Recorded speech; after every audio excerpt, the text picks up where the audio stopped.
Cyclops! I gotta say, the Rivals team really showed some restraint, going a full 2 seasons without adding a mutant character. Gotta give them props for that. I expect to see 2 mutants added to the game in Season 9. I wrote that bit before the leaks, so now we're supposedly getting Jubilee in Season 9 and Nightcrawler in Season 10. They literally cannot resist adding any X-Men.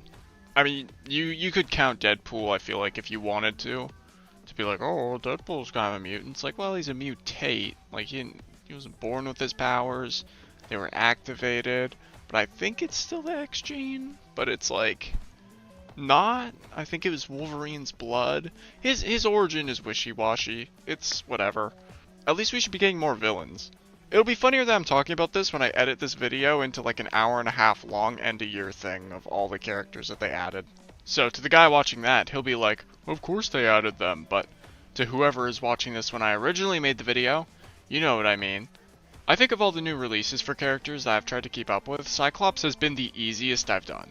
I made Cyclops in 3 days. I finished him the day before he was even added into the game, something I have never been able to accomplish before.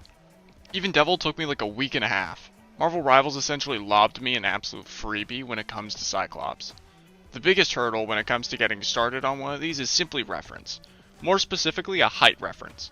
However, with Cyclops, they put him in the new Doom Match map 2 weeks early.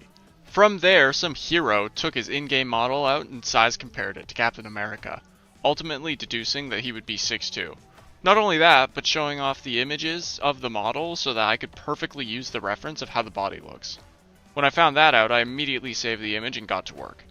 I based the hair off how it looked in the cinematic trailer, then waited. As soon as the character trailer and the depth vision dropped, it was enough for me to make the rest of the details. Not to mention Marvel Rivals really stripping back on their character design and making it a lot less over-designed, which I've talked about in length in multiple videos. Which I've always chalked up to they just don't get enough time to work on these heroes, but honestly now that I think about it, I'm starting to wonder if it's because they thought people didn't like the over-designed look. Me personally, while a pain to make, think it's cool. I liked how over-designed and wacky they'd make some characters, and I don't think that Rivals needs to listen to the people who are complaining about it not being comic accurate enough. I love that Daredevil looks like some sort of samurai. Sure, he looks nothing like comic Daredevil, but it's what makes him unique. So when they pull back and simplify things more like Cyclops, Gambit, or Rogue, I can't help but feel like we're losing out on something unique or inventive.